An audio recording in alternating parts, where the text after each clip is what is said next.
Olá, meu nome é Antônio Roberto Vim. Hoje ainda é o dia 17 de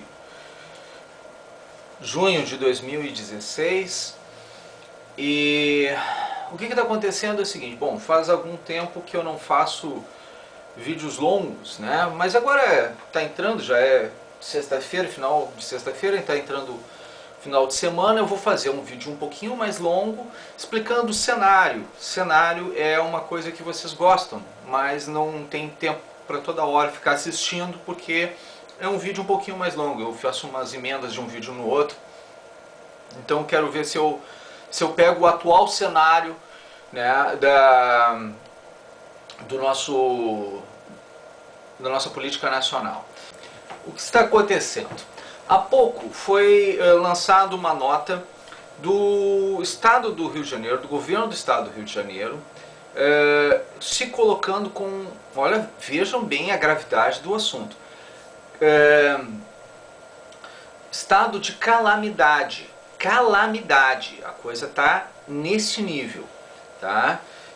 Isso significa que coloca em risco até mesmo a execução das Olimpíadas no estado do Rio de Janeiro. Isso não é pouca coisa, gente. Isso é bem sério, é bem grave. E a calamidade é uma questão de segurança nacional. Tá? Isso é terrível. Isso quer dizer o seguinte, que talvez seja necessário uma intervenção no estado do Rio de Janeiro, pelo menos, no mínimo, uma intervenção militar no estado do Rio de Janeiro, se não em todo o Brasil, tá? Então é um risco real que está acontecendo. E não pode piorar. Desculpa, pode, tá? E eu vou explicar como.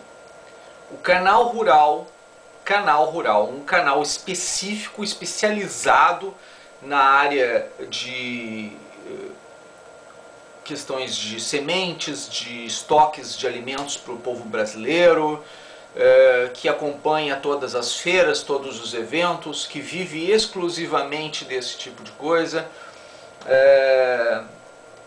que tem revista própria, que tem um trabalho específico da área agrária brasileira, do setor agrário brasileiro, uma entidade extremamente séria de anos de trabalho nessa linha, acaba de fazer uma reportagem comentando que nós temos grãos de arroz e feijão e milho para uma semana. E que isso vai aumentar os valores dos grãos por falta de estoque no território nacional. Vocês devem lembrar que Dilma Rousseff fez doação de feijão poucos dias antes. Toneladas de feijão brasileiro foram doadas, né, para países estrangeiros antes de ser afastada. E ela vem fazendo isso não só com os grãos brasileiros, mas também com petróleo, com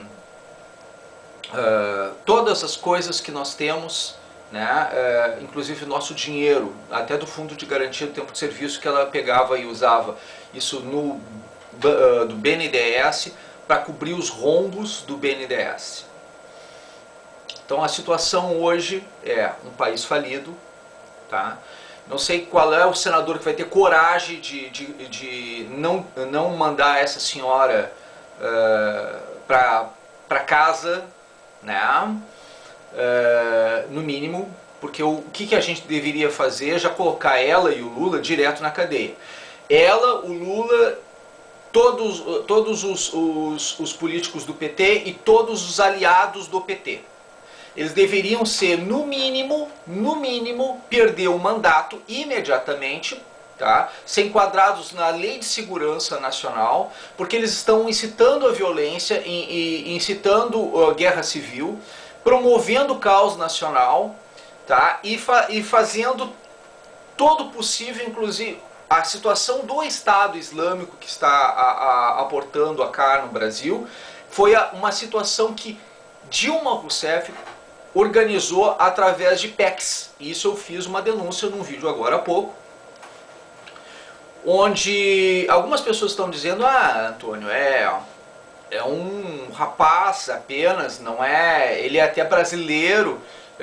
Uns dizem: ah, meu vizinho, o cara é pastor, isso aqui, eu não sei se é, não sei se não é, não quero saber quem sabe, entendeu? Eu fiz a denúncia e estou denunciando, tá?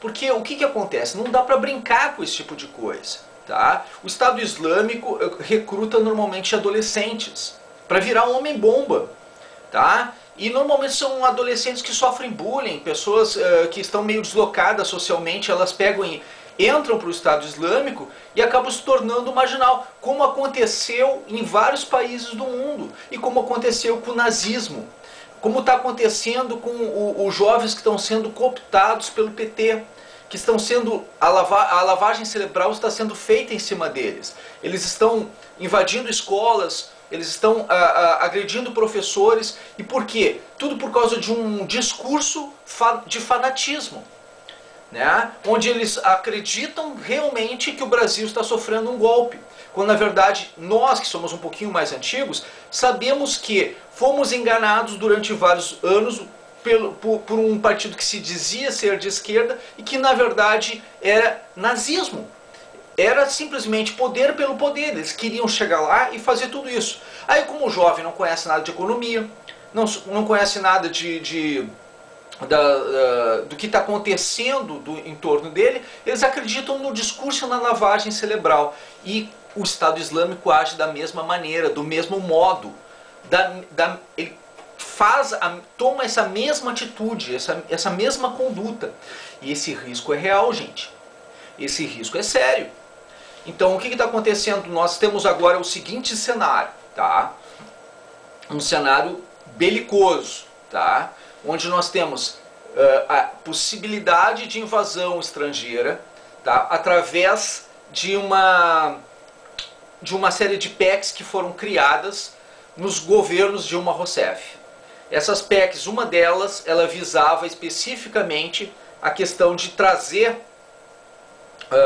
para o Brasil possibilidade de trazer forças armadas estrangeiras para o Brasil, que elas poderiam treinar sem precisar autorização das forças armadas. Uma outra PEC, que qualquer estrangeiro pode vir aqui no Brasil sem precisar mostrar visto, dizer para que vem e por qual motivo vem, com uma alegação de que abriria o turismo dentro do período das Olimpíadas. Ora, se o próprio Rio de Janeiro está entendendo que isso agora é um risco, uma situação de risco, ao ponto de pedir calamidade pública, a coisa degringolou de vez. Eles já perceberam isso. E está na hora de o povo brasileiro se dar conta disso. Às vésperas de uma Olimpíada, os atletas internacionais correm risco de vida. O cidadão do Rio de Janeiro, da cidade, do estado do Rio de Janeiro, corre risco de vida. O brasileiro em todo o território nacional corre risco de vida. E quem promoveu tudo isso foi o governo do PT, só para se manter no poder. Vocês vão querer isso de volta? Não bastasse todo esse cenário, o Supremo Tribunal Federal está rediscutindo a questão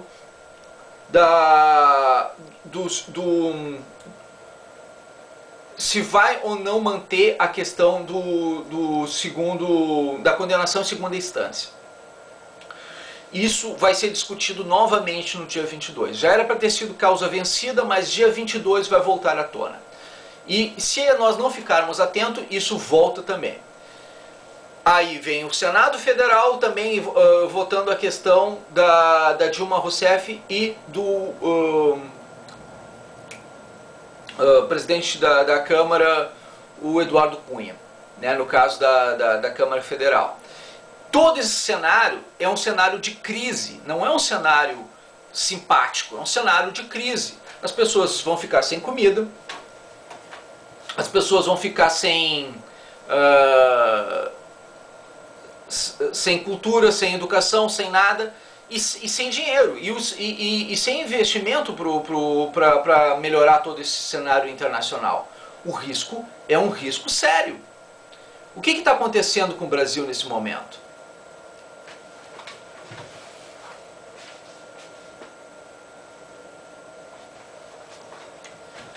O que está acontecendo no Brasil nesse momento?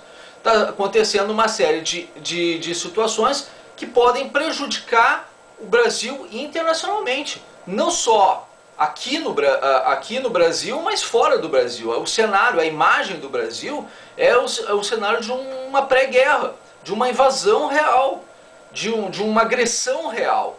E isso não é uma coisa simples, não é uma coisa fácil de ser considerada. Nós estamos realmente em risco. O Brasil está em risco. Gente, para quem não acredita nisso tudo que eu estou falando, abra o jornal, entre na internet, pesquise, se informe. Não é hora da gente ficar dizendo disse-me-disse, ou teoria da conspiração. Isso não é. Eu sou um técnico, sou um cientista político. Então pesquise, se informe, verifique se procede ou não. Faça a sua parte. Eu estou fazendo a minha no momento que estou denunciando todos os cenários desses graves acontecimentos. Agora você tem que fazer a sua também. Bom, então agora que a gente já desmembrou um pouquinho, já disse todos os assuntos necessários, agora vamos tentar fazer um pouquinho mais profundamente a questão. A questão específica das Olimpíadas. As Olimpíadas elas foram totalmente desnecessárias. A criação das Olimpíadas, ela não havia necessidade de fazer nem a Copa do Mundo nem as Olimpíadas. Para qual motivo elas serviram? Elas serviram especificamente porque, se vocês perceberem, vão ser desenvolvidos dois eventos dentro de anos eleitorais. A intenção era perpetuar o poder do PT e fazer um ganho de cima a baixo de todas as estruturas políticas nacionais. Era para que o PT ganhasse cada vez mais poder e se mantivesse cada vez mais no poder. E utilizasse a Copa do Mundo e as Olimpíadas como ferramenta para dar o circo necessário para o povo. É aquela história. Uma política de Júlio César, do general Júlio César, o general romano Júlio César. O povo precisa de pão e circo para não promover revoltas, né? E, ao mesmo tempo, eles praticavam uma outra política de Júlio César, que é dividir para conquistar, né? Então eles jogavam uma comunidade, um grupo contra o outro. É o caso das feministas, que estão servindo muito bem aos movimentos. Os movimentos feministas estão servindo muito bem ao PT e seus aliados nesse aspecto, porque elas separam homens de mulheres, elas radicalizam, elas chamam todos os homens de estupradores. Só pelo fato de terem nascido homens são potenciais estupradores, né? Então o feminismo hoje está pior, tem mais preconceito e é mais radical do que qualquer machista que tu possa encontrar. A feminista hoje, ela parte do pressuposto de que os homens não deveriam ter nem sequer nascido, que elas gostariam que houvesse uma geração espontânea, ao ponto de irem contra até a própria biologia humana, né? Querem acabar com a humanidade, não querem mais nada, né? Todo homem é um potencial estuprador, segundo a lógica feminista atual do Brasil. Isso não tem como ser mais radical, mais extremista que isso. E de chamar os outros de fascistas, de nazistas, e de pedófilos, ou qualquer outra coisa que seja, simplesmente por ter nascido com um membro masculino no meio das pernas, né? Vamos combinar, vocês exageraram total. Acabou o respeito que qualquer ser humano normal, consciente, pensante pudesse ter por esse movimento. Esse movimento se desgastou tremendamente nos últimos dias, nas últimas semanas, por conta desses abusos, desses radicalismos, né? A gente percebe que existe uma grande necessidade, um desespero de causa, de jogar um grupo contra o outro, né, de formar opinião radical nesse momento. ao ponto de incitarem, inclusive, a questão da intervenção militar. E aí entra o perigo. Por quê? Porque tem muita gente pedindo, clamando a intervenção militar fora de hora. E agora vai ser necessária a intervenção militar. Tá? E como é que eles querem fazer? Essas pessoas estão pedindo para que seja feita a intervenção militar. Companhia Olavo de Carvalho e Companhia Limitada e seus seguidores pedem, clamam, né, e muita gente também de alguns movimentos clamam por intervenção militar, civil-militar. Isso não existe. Tá? Isso não existe. O povo é soberano segundo a Constituição. Sim, mas a Constituição determina nos casos onde não há representação. Tá? Ou seja, o cidadão ele é democraticamente representado através da Constituição Federal. E a partir do momento que ele não é representado, aí o complemento é de democracia direta. Até então é democracia indireta. Através do voto ele é representado. E pela hierarquização dos mandatos, né, quem define essa questão de vai haver ou não intervenção militar em apenas 2 casos, que é invasão estrangeira e guerra civil, é o presidente da República. O caso de calamidade pública pode fazer com que, através de uma questão de segurança nacional ou de segurança regional, permita que o presidente da República solicite uma reunião com o Conselho de Segurança Nacional e no Ministério de Defesa faça a questão da possibilidade de uma participação das Forças Armadas junto àquele Estado, que pode, dependendo da gravidade da situação, se tornar uma situação nacional. Tá? Então é isso que pode acontecer. Neste caso, a gente teria um retorno das Forças Armadas, mas, segundo a Constituição, é 1 mês renovado por mais 30 dias. Isso de uma forma nacional e, no caso do Estado do Rio de Janeiro, por ser um caso de uma situação de um evento internacional, das duas uma, se não for cancelado, ele vai durar o período necessário para que aconteça a segurança do Estado do Rio de Janeiro diante do fato das Olimpíadas. Então vai haver uma segurança reforçada durante esse período, com uma ação conjunta das forças militares nacionais. Isso pode acontecer? Provavelmente vai acontecer. Né? A questão de calamidade pública, se houver também o fato comprovado da questão da alimentação, o Brasil vai ter provavelmente que comprar grãos. E de quem vai comprar grãos? Se nós somos o celeiro do mundo. E a que preço? Né? Vai faltar comida nas prateleiras? Talvez não falte, talvez a gente não se torne uma Venezuela. Mas o preço da comida vai aumentar. Isso é verdade. E os estoques vão reduzir, e como os estoques vão reduzir, a comida vai aumentar e com ela a inflação. Então, esse é uma situação grave. Não adianta fazer muito estoque, porque grãos são coisas que deterioram, e se não houver um certo controle, vocês vão acabar comprando e perdendo o que vocês comprarem. Então, grandes estoques, grandes quantidades também não há necessidade, não há condição para fazer esse tipo de coisa. Isso vai acelerar o processo. Se todo mundo correr para as prateleiras agora, vocês vão acelerar esse processo e vão fazer isso ficar mais grave ainda. Então, a notícia é ruim, mas se nós entrarmos em desespero, ela vai se tornar pior. Então, o melhor que nós temos a fazer agora é nos controlarmos e evitarmos as correrias a supermercados e tudo, porque isso só vai acelerar o processo de aumento de preços e novas tabelas de valores em relação a esse tipo de coisa. Não é aconselhável fazer estoque de alimentos perecíveis, isso só prejudicaria mais ainda o nosso atual cenário. O que nós podemos fazer é fazer substituição de produtos. Isso sim, a gente pode fazer uma alternância de produtos, né? Uma variação de produtos para que haja uma redução de despesas. e fazer, dar o jeitinho brasileiro para segurar o tranco durante algum tempo. É grave, é sério, mas a gente pode, nós mesmos podemos fazer a nossa parte em relação ao cenário econômico nacional. Nós devemos ter criatividade nesse momento, é o que infelizmente teremos que fazer, tá?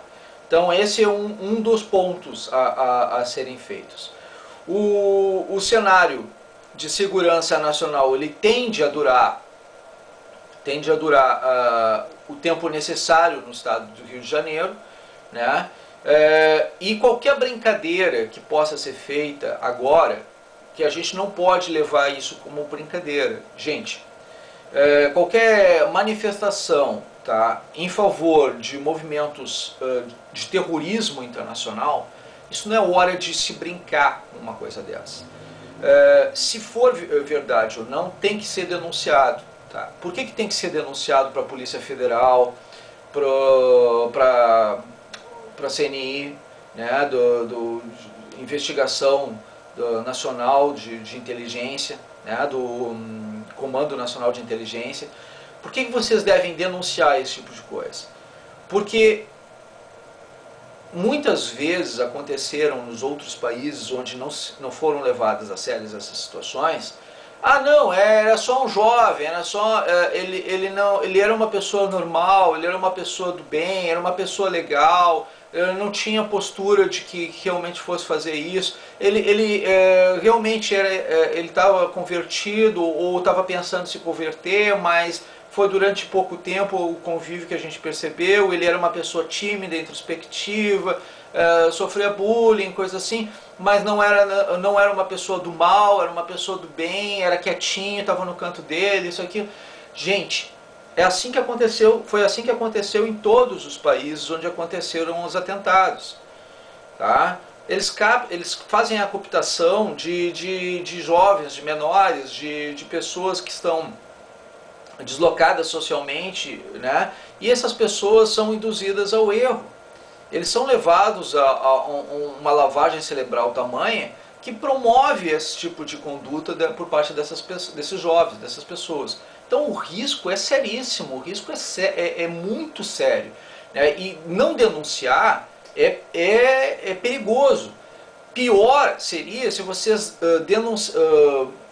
vocês ficassem quietos, calados, e acontecesse alguma coisa real ou séria. E aí você diz assim, ah, mas Antônio, e se não acontecer nada? Tu pagou de otário. Pois é, eu tô pagando até agora, né? Porque tudo que eu faço, eu estou tentando fazer para impedir que aconteçam as coisas. E se eu estou conseguindo fazer, isso para mim não é uma coisa, uma sangria desatada, como eu diria aqui no Rio Grande do Sul. Eu não me preocupo se as pessoas o que pensam, deixam de pensar de mim. A minha parte é montar os cenários, dizer quais são as possibilidades de cenários. E se a gente consegue impedir que alguma coisa aconteça, ótimo, maravilha, porque a minha ideia é exatamente essa, é impedir que alguma coisa aconteça, é tentar impedir que alguma coisa aconteça, alertar ao ponto de frustrar alguma atitude, alguma conduta. Então toda vez que eu falo alguma coisa e essa coisa não se concretiza, eu me considero um vitorioso. Vocês podem me considerar uma pessoa falha, porque vocês estão olhando e dizendo assim, pô, ele falou algo que não aconteceu. Na verdade, o que eu falei foi algo que poderia acontecer, um dos cenários. E quando a gente faz esse tipo de coisa, a gente faz para que haja um alerta, uma mobilização das forças de defesa. Se em algum momento esse tipo de situação não aconteceu, maravilha, eu aplaudo, eu fico feliz da vida. Porque apesar de parecer que eu errei, na verdade, se aconteceu o cenário é porque o risco existia. A gente chegou perto de acontecer alguma coisa. E ao alertar daquela maneira, a gente pode ter frustrado uma conduta, uma atitude, uma situação. Só quem vive o fato sabe o quão perto a gente chegou da realidade, naquele sentido. Se a gente denuncia nas redes sociais, a gente promove uma reação promovida por uma ação qualquer.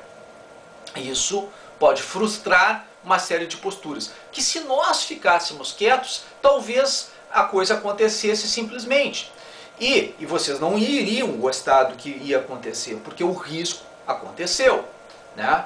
Agora, durante todos aqueles 13 anos de mandato do PT, que eu alertava e o pessoal não tomava conduta, não tomava atitude nenhuma, tá? Que o pessoal não se conscientizou, porque levou 13 anos para que as pessoas acordassem desse processo. Eu ia falando o tempo todo, eu ia dizendo, ó, tá acontecendo isso, tá acontecendo aquilo, tá acontecendo aquele outro. Eu venho há mais de 13 anos falando esse tipo de coisa. Nas redes sociais eu falo desde 2000.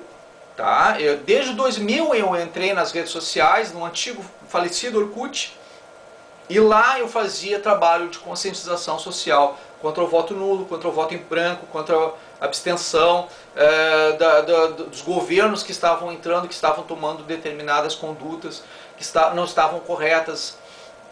Eu sempre fiz esse tipo de denúncia.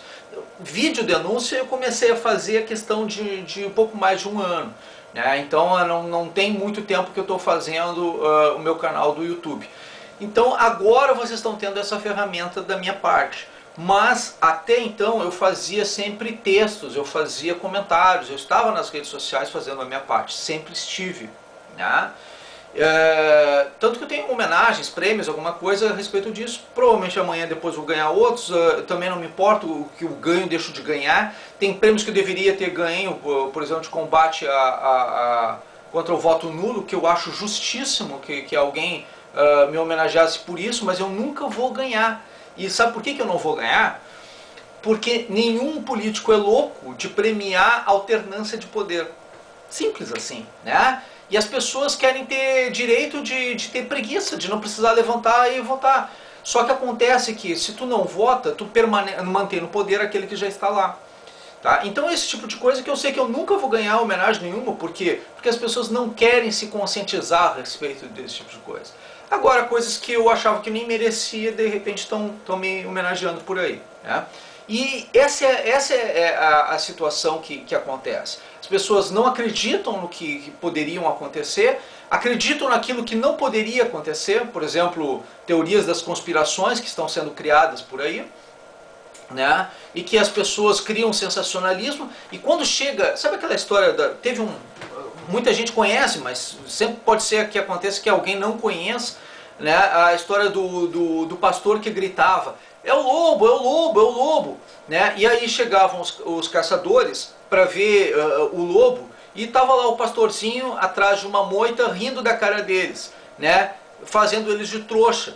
Aí eles pegaram e disseram assim, ó, o dia que a gente não vai vir mais, né? E aí tu vai chamar a gente não vai acreditar mais em ti, porque eles faziam papel de trouxa. O pastorzinho pegava e ficava contando, é o lobo, é o lobo, e as ovelhas estavam lá, né? E o pastorzinho pegou uma vez, veio o lobo mesmo de verdade, ele gritou, mas como ele brincou tanto com os caçadores, eles não acreditaram mais, e as ovelhas foram todas devoradas, e o pastor também foi morto pelo lobo, pela matilha de lobos. Né? Essa é a lenda, essa é a história. Pois bem, a moral da história é não fazer a coisa de uma forma que pareça brincadeira, porque se tu fizer a coisa como forma de brincadeira, amanhã depois pode ser séria, né? E a lei brasileira deixa claro que tudo que coloca em risco a segurança nacional deve sim ser punido.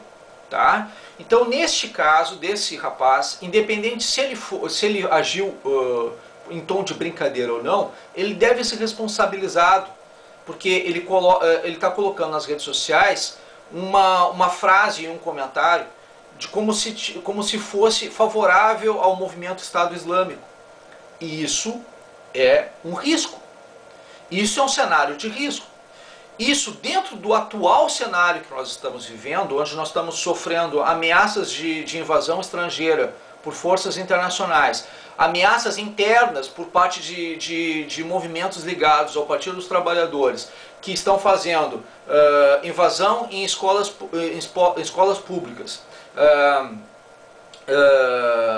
invasão de prédios públicos, invasão de terras no interior, no caso a UNE, o MTST e o MST, e até mesmo situações com conflitos com traficantes em fronteiras, que agora aconteceu há uns 2 dias atrás na fronteira do Brasil com o Uruguai, se eu não me engano, e as Forças Armadas foram obrigadas a intervir em um combate direto com o tráfico de drogas e armas, né?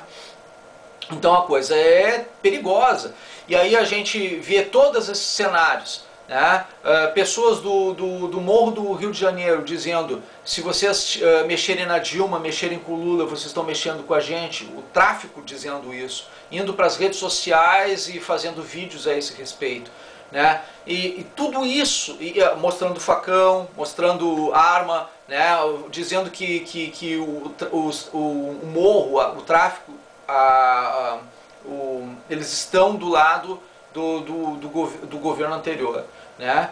Se tudo isso não serve para fazer a extinção da sigla do PT, eu não sei mais o que serve, porque a Constituição é clara a respeito disso, o Código Eleitoral brasileiro é claro a respeito disso. É hora de extinguir a sigla do PT, e todos que apoiam o PT, todos os partidos que apoiam o PT e que cegamente fazem isso, também devem ser responsabilizados. E sim, até perder o direito de sigla, e uma vez perdendo o direito de sigla, perdem o mandato automaticamente. Aqueles políticos que estão ali, mas aí vai diminuir o número de políticos, porque boa parte da política nacional é composta por esses partidos.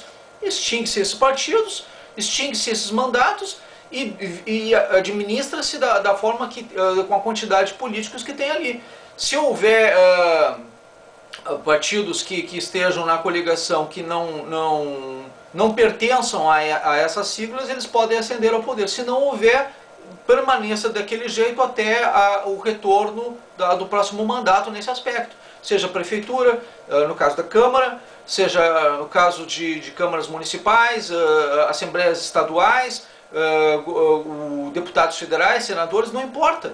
O que acontece é o seguinte: o Brasil não pode sofrer ataques internacionais. O Brasil não pode sofrer ameaças internas e externas. Isso são questões de segurança nacional. E nós estamos para receber um evento internacional onde pode colocar vidas dos principais atletas do planeta, onde o Brasil pode promover uma guerra internacional. Não é pouca coisa, gente. É a Terceira Guerra Mundial. Isso é muito próximo do nazismo. E criado por um partido político que quer permanecer no poder a qualquer custo. Vocês estão achando que isso é pouca coisa, que é brincadeira uma coisa dessas? Eu sou um cientista político, eu não sou uma criança, eu estou mostrando o cenário é sério. O cenário é muito sério, é perigoso isso que está acontecendo hoje no Brasil. E outras pessoas de outros lugares do mundo, jornalistas, analistas políticos, cientistas políticos de outros países, estão analisando o atual cenário e estão dizendo: olha, gente, não vai para lá. Se vocês forem, vocês estão colocando, se os nossos turistas forem para lá, vocês estão colocando pessoas em risco, a vida de pessoas em risco. Já pensou se acontece alguma coisa numa ponte, num estádio, num ginásio? Tá? Ou numa praça, num shopping? Gente, imagina só o desespero do mundo quando vê que tudo que a gente está dizendo aqui e agora nesse vídeo pode se concretizar. Então, claro que o governador do estado do Rio de Janeiro tinha obrigação de fazer no mínimo essa declaração, dizer assim: olha, vamos colocar agora o nosso estado em estado de emergência, né? É um risco para ele, é um risco para o povo. E ele, se não fizesse a parte dele, ele estaria comprometido exatamente com uma situação de risco. Aí tudo que acontecesse, de quem seria a responsabilidade? Dele. Ele deve saber de algo que nós não sabemos. Com certeza ele sabe. Senão ele não teria feito isso. Porque nós já sabemos que existe todo um cenário de risco. Mas ele tem fatos na mão. Ele deve ter recebido alguma ameaça de algum órgão de terrorismo internacional ou nacional. E se for nacional também é a mesma coisa. pode ser que seja as Farc, por exemplo, porque no momento, gente, presta atenção, no momento que existe aquela possibilidade, tá? Aquela possibilidade da PEC da Dilma Rousseff, nós podemos fazer treinamento bélico sem precisar pedir permissão para as Forças Armadas brasileiras. Então o que pode ser feito? Essas forças estrangeiras, elas podem ir para o Mato Grosso, podem ir para o Nordeste, para algum sítio, alguma fazenda, alguma coisa, podem ir para a Amazônia e podem começar a fazer treinamentos, inclusive as próprias Farc. As Farc podem entrar pelas fronteiras e fazer, através do tráfico de armas, através do tráfico de drogas, através de aviõezinhos, pequenos aviões, romper as fronteiras e ir para algum lugar e fazer, levar pessoas especializadas em treinamento de guerrilha. E essas pessoas podem estar treinando hoje exércitos de guerrilheiros dentro do nosso território nacional. Existem várias denúncias acontecendo isso em vários estados brasileiros, inclusive aqui no Rio Grande do Sul. Se sabe que existe o movimento do Estado Islâmico e de guerrilhas estão atuando dentro de fazendas. E a gente sabe, o Exército, as Forças Armadas têm noção a respeito disso. Isso não é teoria da conspiração, isso está acontecendo mesmo de fato. Tá? E ninguém tenta nem sequer esconder a respeito disso, porque todo mundo, qualquer pessoa sabe disso. Né? Poucas são as pessoas que não têm noção que esse tipo de coisa está acontecendo. É teoria da conspiração? Não.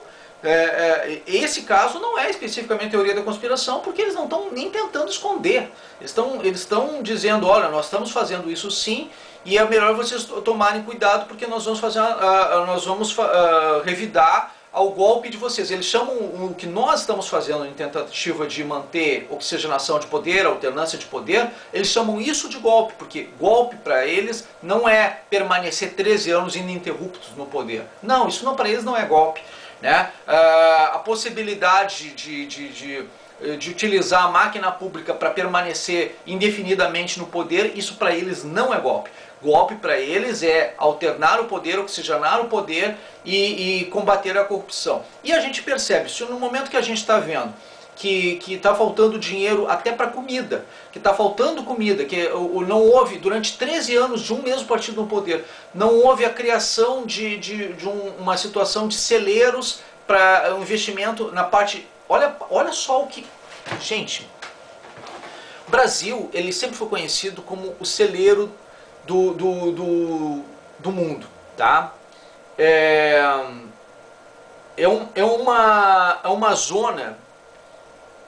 uma zona de defesa, tá?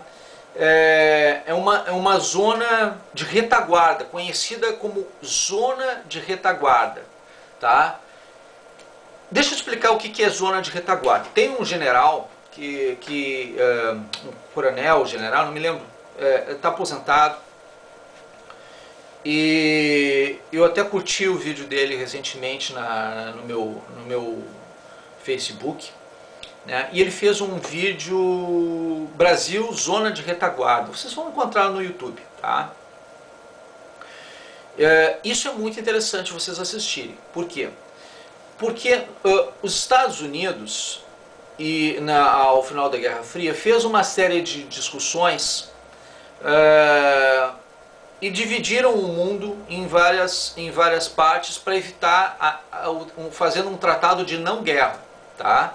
Nesse tratado de não guerra, tudo que tiver numa determinada zona abaixo do Equador é considerado como uma área de preservação. E nessas áreas de preservação, no caso dos Estados Unidos, é o Brasil, né? No caso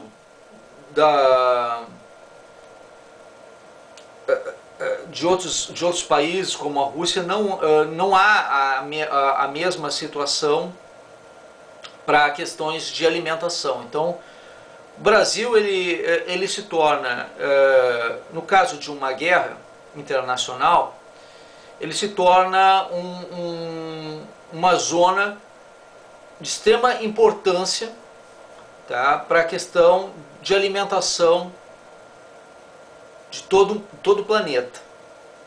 E se está faltando alimento para nós, se o nosso alimento foi retirado de nós, os nossos estoques foram mandados para outros países, é sinal que, das duas uma, ou eles estão preparando uma guerra, e os nossos alimentos estão servindo para abastecer uma guerra que está para começar, ou eles querem exatamente destruir o nosso povo agora para assumir o nosso país e criar uma condição de uma reserva para uma futura guerra. Nos dois casos, a coisa é perigosa, é cenário de pré-guerra. Tá? Então, porque nós somos uma zona de retaguarda, nós somos uma reserva de alimentos para o planeta. Tá?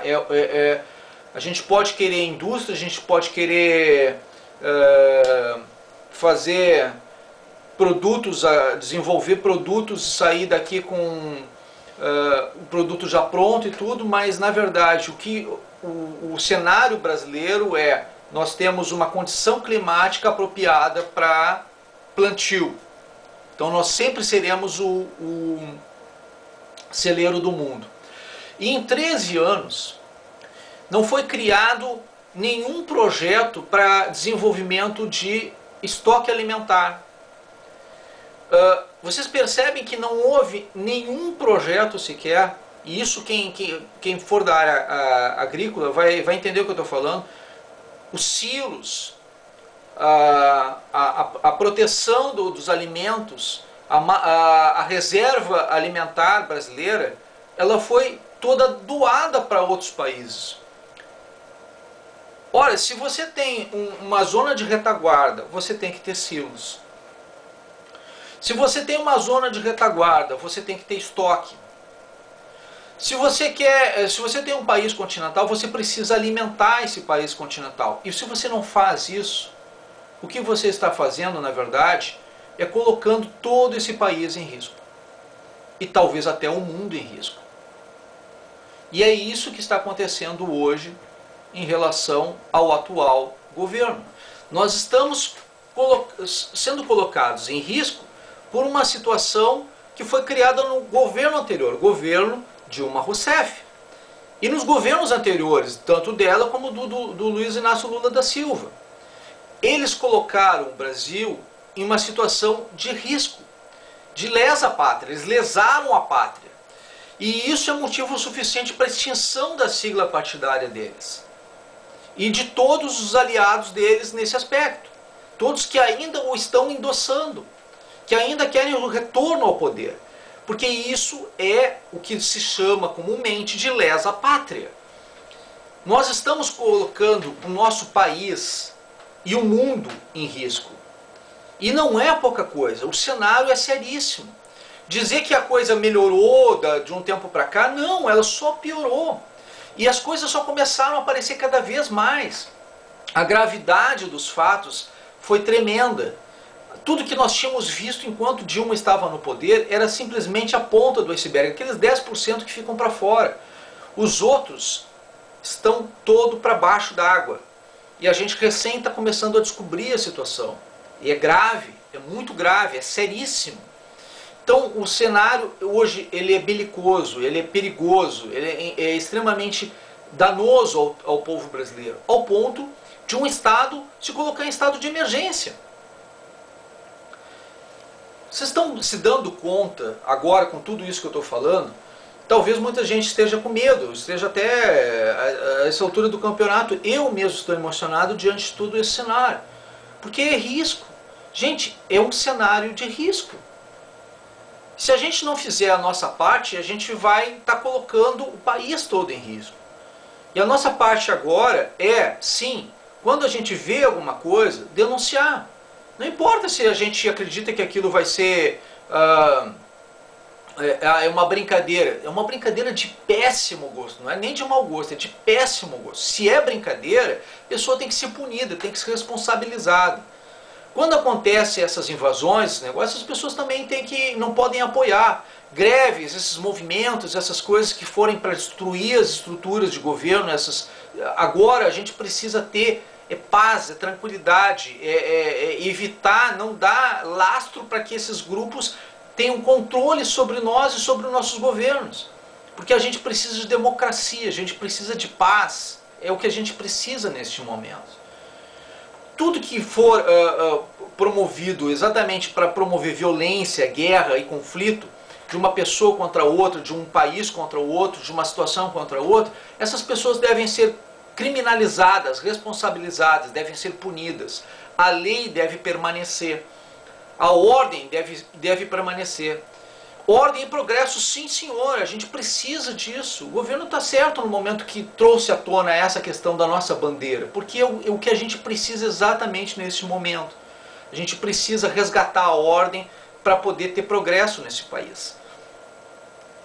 E se nós estamos nessa situação, não se enganem. Quem causou tudo isso não foi Michel Temer. Não foi, a corrupção toda ela aconteceu dentro de governos petistas, de 13 anos de governos petistas. E a gente não pode permitir, em hipótese alguma, que tribunal nenhum coloque isso em risco. Se o Supremo Tribunal Federal romper com a questão da segunda instância, ele vai estar fazendo com que aconteça o seguinte: as pessoas que estão hoje na Lava Jato, elas só estão na delação premiada por um único motivo, porque elas acreditam que elas vão ser presas em segunda instância. E se elas não forem mais presas em segunda instância, elas vão protelar na justiça indefinidamente. E aí não tem mais interesse de fazer acordo nenhum. Ou seja, o Supremo Tribunal Federal, no momento que rompe com a decisão de que eles já tinham tomado, de que inverteram o direito brasileiro, transformá-lo de positivo em consuetudinário, né? Onde o que acontecia até então? Ninguém pode ser julgado culpado sem antes um processo transitado julgado até a última instância, o direito positivo, né? Tu tem que ser provado que é inocente até prova em contrário. Isso é que funcionava em toda a história do Brasil, sempre funcionou assim. Eu sempre disse, olha, é inconstitucional a questão da prisão em segunda instância, porque tem a legítima defesa. Eu sempre falei isso. Mas é que servia ao governo do PT, porque eles queriam utilizar aquilo ali como uma ferramenta para prender politicamente os adversários que eles tinham. Eles estavam colocando vários ministros deles lá, e mesmo criando uma lei que era inconstitucional, que é a lei da ficha limpa, né, eles pegaram e utilizaram aquilo porque aquilo ali poderia ser utilizado em favor deles. Só que foi um tiro que eles deram no próprio pé, porque acabou criando a situação do mensalão e depois do Lava Jato. E acabou colocando todas as pessoas que eram aliados deles, inclusive eles mesmos, numa situação de perda de mandato, né? Onde agora o próprio Lula está sendo, na possibilidade, ele foi transferido para a primeira instância do Sérgio Moro, e se ele for condenado na primeira instância, for condenado na segunda instância, ele vai preso de verdade. Então esse risco que eles estão tentando fazer, agora o Supremo Tribunal Federal, com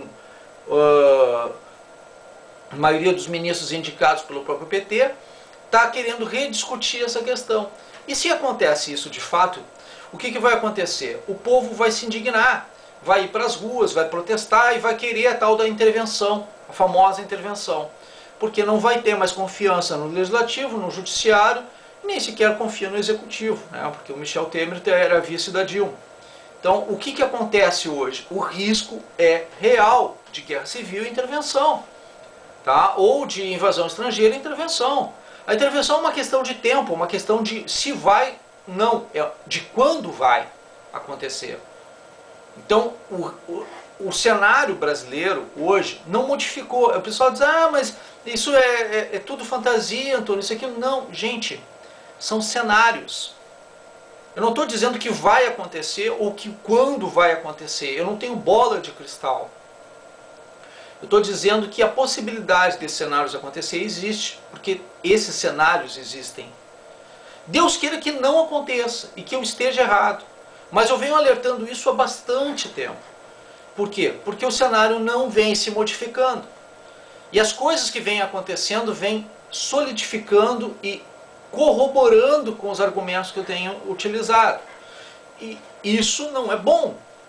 Por mais que eu tenha razão, e eu não gosto de ter razão em alguns casos, neste caso eu não gostaria de ter. Eu gostaria de estar errado. E eu gosto, sinceramente, como eu falei para vocês no início, eu prefiro estar errado. Porque aí é sinal que a gente impediu o processo. E quando eu acerto, sinal que eu não consegui impedir o processo. Que o alerta não valeu. Aí eu acerto, quer dizer, eu apresentei o cenário, ele aconteceu e eu acertei. Ótimo, parabéns, Antônio, maravilha. O Antônio é bom. O Antônio errou. O Antônio errou, mas está feliz, porque conseguiu fazer com que a coisa não acontecesse. Conseguimos impedir que o processo acontecesse. Parece contraditório, mas quando um cientista político apresenta um cenário de risco, e esse cenário de risco não se concretiza, é sinal de que o alerta valeu. É esta a minha função, é este o meu legado, e é este o meu karma. O que eu posso fazer para vocês é mostrar para vocês a realidade. Vocês podem gostar de mim, podem não gostar de mim, podem me odiar de paixão, mas o meu trabalho é esse, a minha função é essa, é mostrar os cenários, é fazer com que vocês entendam isso, aprendam essa situação e possam fazer controle social, combater a corrupção. É o que eu estou tentando fazer aqui, combater a corrupção. Promover a alternância de poder, a oxigenação de poder, a democracia como um todo. Combater o mal, combater tudo que está de errado nesse país. E o pessoal que vai contra mim, com certeza não é uma pessoa do bem. Porque se eu estou fazendo tudo para ajudar todo mundo, e a maioria, quem for contra mim, óbvio, não deve estar gostando do que eu estou fazendo, né? De que lado essa turma está? E gente que aparece sem sequer uma foto, né, ou um nome verdadeiro, simplesmente para me atacar. Inclusive, gente agora até do próprio movimento Estado Islâmico, que veio para cá, para o Brasil, se infiltrou aqui ou está cooptando jovens aqui. Se é verdade ou não, gente, não vem ao caso. Não vem nem ao caso. Não era nem para brincar com algo assim, diante do cenário que a gente está vivendo. Então, eu agradeço a atenção dispensada de todos, peço desculpas pela emoção, pela forma como eu apresento os fatos, mas, gente, se a gente não fizer, se eu não faço, quem é que vai fazer? Sensacionalista, jornalista da teoria da conspiração, o pessoal do grupo deles, né, que está jogando uma pessoa contra a outra, que está criando conflito, querendo briga, incitando violência, que isso vai tudo contra nós. Os militares têm que entrar quando eles tiverem que entrar, e do tempo que eles tiverem que fazer, agirem da forma que eles tiverem que fazer. Eles são profissionais, como eu sou. Entendeu? Então eles vão agir da forma certa. Eles não querem o poder, eles vão ficar se houver necessidade, pelo tempo necessário. E o povo tem que apoiar. O povo precisa apoiar. Muito obrigado mesmo pela atenção dispensada de todos.